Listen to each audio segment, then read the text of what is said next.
Hi guys, my name is MJ. Welcome to the tutorial channel. So what you see right here, probably you have seen a couple of photos of them circulating on the internet already. However, I think no one has actually put them side by side, and so what I thought is actually do a comparison video between the 1:43 scale and also the 1:64 scale. I'm really thankful that this is actually not mine. A friend of mine actually offered this piece to me, and for me to do, it was kind of his idea to do a side-by-side comparison, since it's from the same brand and it's the same, so-called the same model.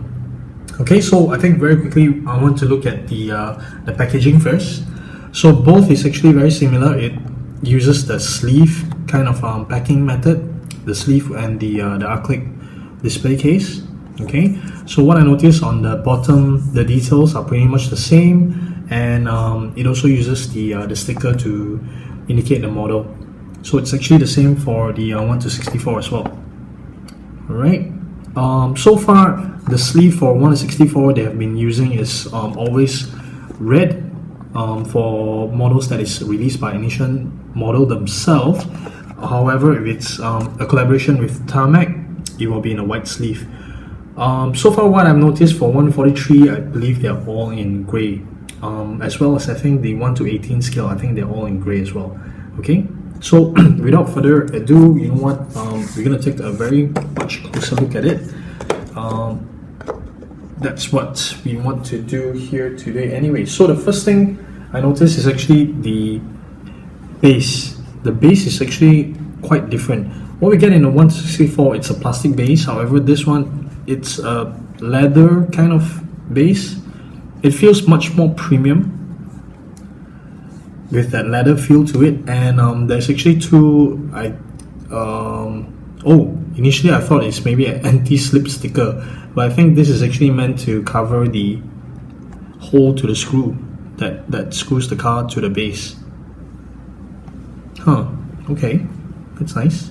Alright, so for 1:43 scale, there are actually two screws, but for the 1:64, I know that there is only one screw to it. So you know what I'm gonna do is, for you guys, of course with my friend's permission, check it out.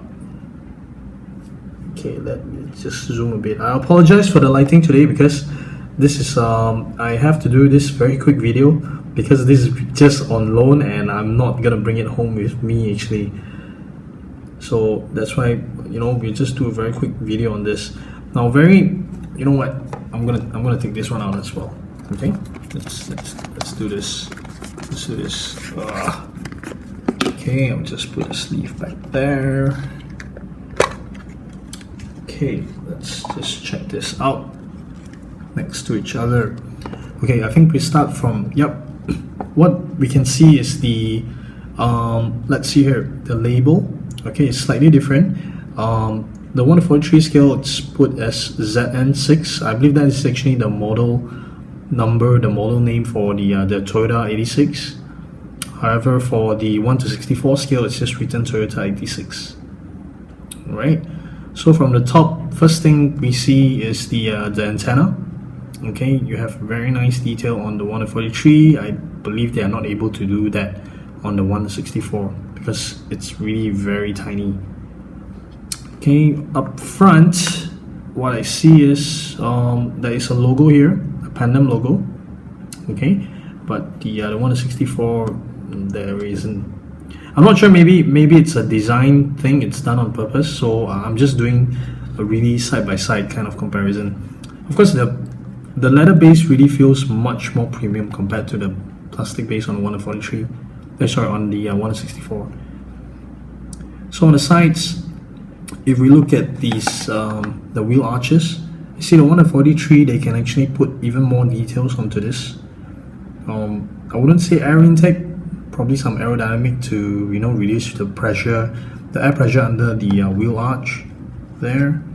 Okay, so on the 1:43, you don't get much of that detail. Okay, it's just a slight groove. Okay, can you see it? Right. Okay, so that's why on the 1:43, you will see the detail there. Let it zoom a little bit. All right. So once again, I apologize for the poor lighting here. I'll just try, just make do with what we can. Okay. A couple of other details that I noticed that is similar. Actually, the front fin is there. It's quite impressive that they're able to achieve this kind of level of details on a 164 actually. So on the 143, we see the back fin as well, which is done also on the 164.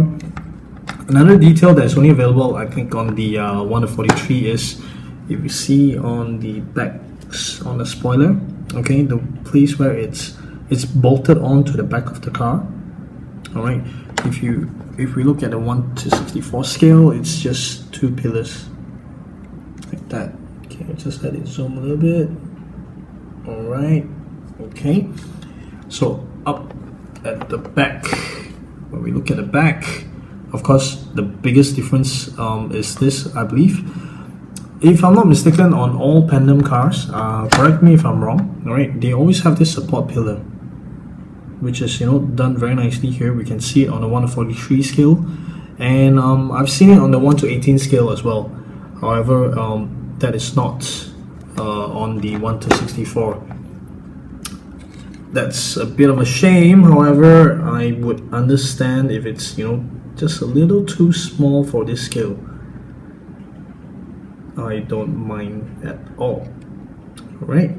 Okay, then if we come to this side, we see the petrol filler cap there, and same thing here. Okay, cool. On the windscreen, there's another subtle difference. There's the heater. Okay, heater detail on the 143. However, there's no heater detail on the 1/64. And of course, the biggest difference is this is actually racing, while the 1/64 is a die-cast. So up until now, the 1/64 scale Ignition model has been releasing.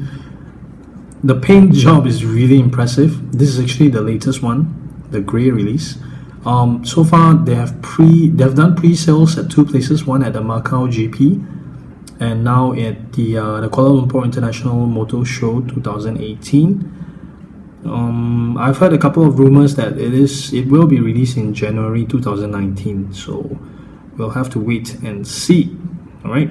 So of course, on the interior details on the 1/64, we can't see much of it. Just simple. There's a roll cage, and there's seats and stuff, and the steering wheel and stuff. But of course, on the 143, you can see much more details to it. Okay, however, I'm just really sorry, under this lighting I'm not able to show you the full details, but I think it's still good enough. I'm really thankful that my friend is willing to let me do this with you guys. All right, so that's about it.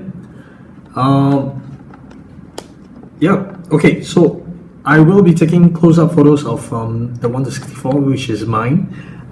Do follow me on Instagram, virtutoys.mj, and remember to click on the subscribe button to follow me on more awesome diecast videos. Alright, so thank you very much for watching. Bye.